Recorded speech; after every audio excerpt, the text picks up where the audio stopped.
Halo,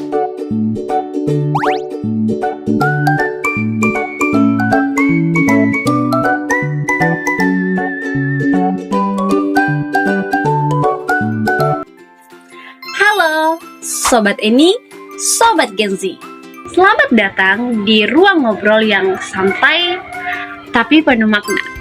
Oke, aku Nuraini Urbani dan hari ini kita akan membahas sesuatu yang sangat dekat dengan kehidupan kita, yaitu apa sih arti kepemimpinan bagi Gen Z?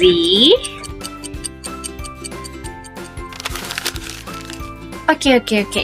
Sebagai generasi yang lahir di era digital, di mana perubahan terjadi begitu cepat, kita dikenali sebagai generasi yang kreatif, kritis, dan juga adaptif.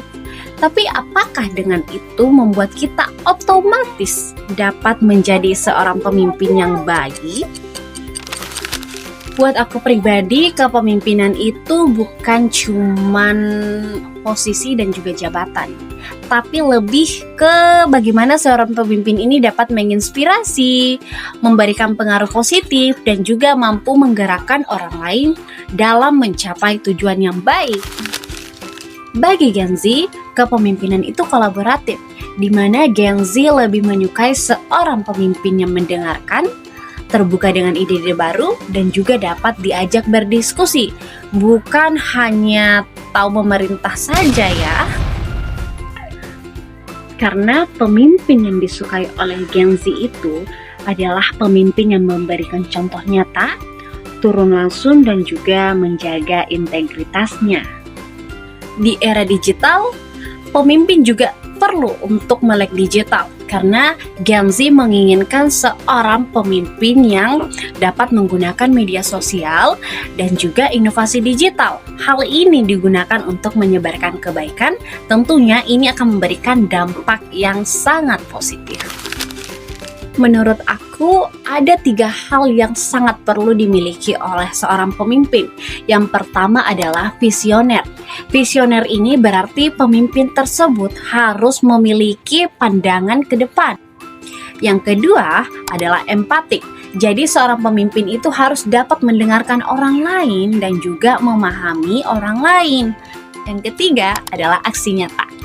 Nah, aksi nyata ini lebih ke bagaimana seorang pemimpin ini tidak hanya pandai berkata-kata, tapi dapat mengaktualisasikan dan juga dapat menerapkan dalam kegiatan dan juga tindakan-tindakannya.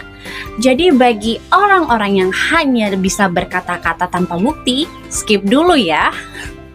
Oke, tentunya Gen Z ini akan merasa gengsi ketika seorang pemimpin ini tidak dapat membuktikan perkataannya dan juga hanya modal kata-kata tapi tanpa bukti. Itu namanya penipuan. 3 hal ini tentunya dapat kita latih dari hal-hal yang kecil. Kita dapat melatih memimpin diri kita sendiri terlebih dahulu. Jadi misalnya kita memulai sebuah proyek kecil di mana kita akan menjadi contoh disiplin, baik di kelas, komunitas, atau sekedar mengajak teman-teman kita untuk berdiskusi ide-ide yang positif. Jadi kalau misalnya ada yang bertanya apakah seorang Gen Z bisa menjadi seorang pemimpin, tentunya bisa ya. Karena kita memiliki potensi, kita mempunyai akses informasi yang luas, tentunya kita dikenal sebagai generasi yang kreatif. Kita dapat menambahkan ide-ide baru, inovasi dalam sebuah kepemimpinan tersebut. Jadi PR untuk kita adalah bagaimana cara kita mengasah kepemimpinan kita agar tidak hanya menjadi sebuah tren, tapi memberikan dampak nyata terhadap lingkungan dan sekitar kita. Oke guys, Sobat Eni, Sobat Gen Z, terima kasih telah standby mendengarkan cerita-cerita saya pada hari ini. Semoga obrolan singkat ini dapat memberikan motivasi untuk kamu dan untuk aku untuk memulai memimpin. Setidaknya kita dapat memimpin diri sendiri. Sampai ketemu lagi.